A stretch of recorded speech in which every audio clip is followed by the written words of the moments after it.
11 students, welcome to my channel. I am Simran Sahani और आज हम क्या पढ़ेंगे, अ फोटोग्राफ पोएम के वो क्वेश्चन जो आपके हाफ ईयरलीज, आपके प्री फाइनल्स और फाइनल्स में आने वाले हैं। तो ये क्वेश्चन बैंक सीरीज को अपने वॉच लेटर में सेव करके रख लेना। मैं इसकी प्रॉपर प्लेलिस्ट बना दूंगी। कोई भी आपका एग्जाम आने वाला हो उससे पहले ये क्वेश्चंस को पढ़ लेना। अब ये क्वेश्चंस का मैं आपको पीडीएफ भी प्रोवाइड कर दूंगी। यहाँ पे समझा रही हूँ कि क्या क्वेश्चंस है, लर्न कैसे करना है इन्हें, ओके। और बाद में इनका पीडीएफ आपको कहाँ से मिलेगा, मेरी इंस्टाग्राम आईडी से, जिसका लिंक गिवन है डिस्क्रिप्शन बॉक्स में। तो चलो पढ़ते हैं इस पोएम के क्वेश्चन आंसर्स को। और अगर आपने अभी तक पोएम नहीं पढ़ी है तो मैं पोएम का भी लिंक लगा रही हूँ, वहाँ से जाके पोएम पढ़ लेना, ठीक है। पहला क्वेश्चन आता है, what is the word cardboard denote in the poem, why was this word had been used. तो कार्डबोर्ड का मतलब क्या था, पोएम को डेप्थ देने के लिए ऐसा काम किया जाता है, ठीक है, कि पोएम को थोड़ा पोएटिक तो बनाया जाए। नॉर्मल फोटो भी लिख देती, बट मैडम जी हमारी पोएट ने क्या लिखा, कार्डबोर्ड। वाई, क्योंकि गत्ते के ऊपर वो जो है फोटोग्राफ चिपकी हुई थी। तो the word cardboard denotes the photograph pasted on a hard thick paper. This word had been used to refer the practice in the past when photographs were pasted on cardboard and framed with glass frame to preserve them. पुराने ज़माने में ऐसे ही करा जाता था, गत्ते पे चिपका दिया जाता था फोटो को, ऊपर से ग्लास लगा दिया जाता था जिससे वो प्रिजर्व्ड रहे. What has the camera captured? कैमरे ने क्या कैप्चर करा था, तो कैमरे में तुम्हें याद होगा, फोटो से ही आपको सब समझ में आ जाएगा। हमारी पोएट की मदर और उनकी दो बहनें बेटी और डॉली के साथ वो घूमने गई हुई थी बीच की हॉलीडे पे। तो camera has capture 3 girls, the poets mother and her 2 cousins बेटी and Dolly in their swimming dresses with the poet's mother in the middle and the 2 cousins on the side holding their hands. Okay, next question. In what context had the practice terribly transient feat had been used in the poem? बहुत important question है, इसलिए मैंने starting में ही करा दिया है। तो हम इंसानों के पैर ना टेरिबली ट्रांजिएंट ही है इस धरती पे, ठीक है। जीवन हमारा कोई आसान तो है नहीं है रहना, और ट्रांजिएंट मतलब टेम्परेरी है, कब हम चल बसे 1 मिनट का भी भरोसा नहीं है। बट जो सी है, जो पहाड़ है, जो पेड़ हैं, वो पौधे हैं, वो तो हमेशा रहते हैं, उसके बाद में भी रहता है नेचर। तो ये चीज़ आपको यहाँ पे बताई गई है, that human life is very short lived, transitory and temporary as compared to sea, which is symbol of permanence, immortality and eternity. The poet uses the phrase terribly transient feat to highlight the temporal nature of human life. The life of human being is nothing as compared to the life of the sea. तो oceans की life से compare करो तो human life तो कुछ भी नहीं है, बहुत ट्रांजिएंट है, टेरिबल है, ये चीज़ है। What has not changed over the years? वो कहती हैं इस फोटो के अंदर एक चीज़ नहीं बदली सालों से। वो क्या है, वो समुद्र। अगर आज भी वो उसी सेम लोकेशन पे जाए तो समुद्र वैसा ही होगा, बट उनकी मम्मी तो रही नहीं ना, वो बेटी और डॉली होंगी उस एज की, ठीक है। The sea has not change over the years, its waves are fresh, shining, changeless as they were years ago. The permanence of sea remind us of the changes in human face with advancing age, ठीक है जी। चलो next question, what is the central theme of the poem of photograph? Central theme is the passage of time. Time का निकलता हुआ दिखाता है। पहले फेज में मम्मी छोटी हैं और वो हमारी पोएट भी छोटी है, अपनी माँ को देखते हुए हंस रही है। दूसरे फेज़ में वो बताती हैं कि उनकी माँ उस बचपन को याद करती थी। तीसरे फेज़ में वो हमें पता चलता है कि पोएट की माँ अब रही नहीं है और वो उन्हें याद कर रही हैं। तो हमने कितने फेजेस देखे, आपने देखा। तो the central theme is passage of times, loss and pain of remembering loved ones who are no longer alive. The poem explores how memories are preserved through photographs but cannot bring back the people or moments captured. Why is poet silent at the end of the poem? वो silent है अपनी माँ के जाने से. The poet is silent because she is overwhelmed by grief and loss. Words cannot express her feelings about her mother's death, so she remains speechless. What does the sea symbolize in the poem? Very important question है, ये learn कर लो.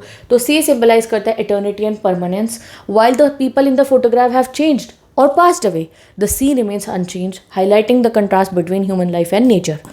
What message does this poem convey? तो poem convey करती है that life is transient and memories are all that remain after loved ones are gone. It teaches us to cherish moment. हमें सिखाता है कि जब हमारे पास में टाइम है तो हम अपने लाइफ को enjoy करें अपने घर वालों के साथ, अपने loved ones के साथ, and accept the inevitability of loss. और कि भाई हम loss को जो है सबके साथ ही होगा तो हमें उसे accept कर लेना चाहिए, ठीक है। Next question, what do you learn about the poetess mother from the photograph? तो पोएट की मदर के बारे में हमें पता चला कि वो 12 ईयर्स ओल्ड की है और वो बड़ी बहन है। शी हैड स्वीट फेस, वो इन्जॉय कर रही हैं सी साइड स्विमिंग, वेडिंग कर रही हैं वाटर में, मतलब चल रही हैं। The memory that carefree youth later makes her laughed at fashions and the way they dress for the holiday. When was a photo taken, whom does it show? तो photograph ली गई थी जब पोएट की mother बहुत छोटी बच्ची थी एंड वो सी हॉलीडे पे गई हुई थी। उसमें उनकी 2 कजन्स थी जो उनके साथ में थी और अंकल ने फोटोग्राफ ली थी। How did the 3 girl face the camera? तो the 3 girl face the camera in beach clothes.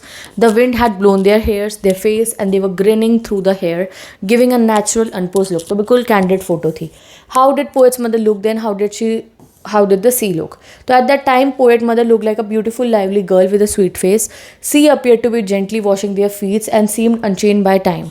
It suggests permanence in contrast with human life, which is breeze.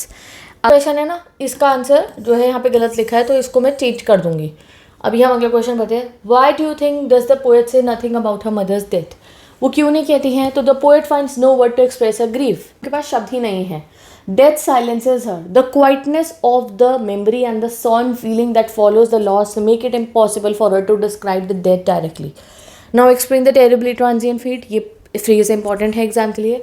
तो ये phrase explain करता है fleeting temporary nature of human life compared with the sea की life. Transient point to how short human lives are against the endless movement of the sea. Okay, चलो अब आते हैं हम अगली क्वेश्चंस के ऊपर. बहुत इंपॉर्टेंट क्वेश्चन इस पोएम के. Poetic devices. The poet has use many poetic devices in the poem, जैसे alliteration, oxymoron, transfer, epithet, repetition. Alliteration हुआ है स्टूड स्टिल टू स्माइल में. ऑक्सीमोरॉन हुआ है both wry with laboured ease of loss. Transfer epithet हुआ है transient feet में. और रेपिटेशन हुआ है साइलेंट साइलेंसेस में. अगर तुम्हें इनका मीनिंग नहीं पता तो आओ समझाती हूँ. एलिट्रेशन मतलब होता है जब सेम अल्फ़ाबेट से या सेम साउंड से आपके वर्ड्स शुरू हो रहे हो एक लाइन में. जैसे मैंने कहा कोका कोला, ये क्या है? ये एक एलिट्रेशन है. मैंने कहा मिकी माउस, तो ये एक एलिट्रेशन है. म साउंड से ये शुरू हो रहा है. ये स साउंड क साउंड से शुरू हो रहा है. ये स साउंड से स्टूड स्टिल टू स्माइल. ठीक है. ऑक्सीमोरॉन होता है जब हम ऑपोजिट्स को साथ में यूज़ करें. ठीक है. जैसे मैंने को लिखा लेजी एक्टिव, तो लेजी और एक्टिव तो भाई ऑपोजिट्स और मैंने एक साथ यूज़ कर दिया. तो यहाँ पे देखो लेबर्ड ईज लिखा है. लेबर्ड मतलब बहुत मेहनत से, और ईज मतलब बहुत ही ज़्यादा आसानी से, और लेबर्ड मतलब बहुत परिश्रम से. ठीक है. तो ये ऑक्सीमोरॉन है. ट्रांसफर एपिथेट मतलब होता है जब हम किसी जो है नाउन के पीछे एडजेक्टिव लगा दे. ट्रांजिएंट मतलब क्या? टेम्परेरी. अब मैंने फीट की क्वालिटी बता दिया कि भाई फीट कैसे हैं? टेम्परेरी वाले हैं.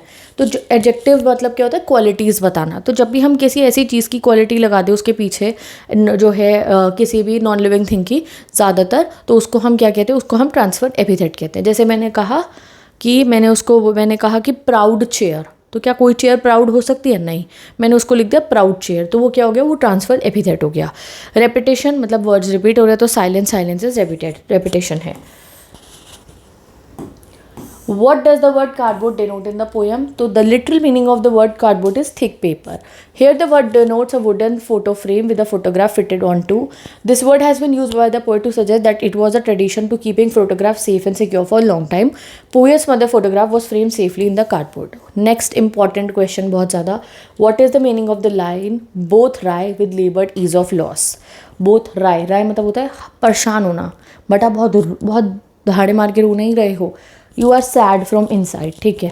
तो the sea holiday and sweet smiling of the poet's mother are past matters. तो पहला past क्या था? sea की holiday जो उनकी माँ याद कर रही थी. The sea holiday was lost to her mother. The poet sensed her loss because she could not find that sweet cozy smile on her mother's face she had during her sea holiday. Both feel sad at their respective loss. They know that they have to bear their loss and feel relaxed anyway. ठीक है. अब हमारी poet का loss क्या था? कि उनकी माँ ही चली गई थी. What does this circumstance refers to? Poet की मदर की डेथ का scene. She died 12 years ago. Death of her mother 12 years was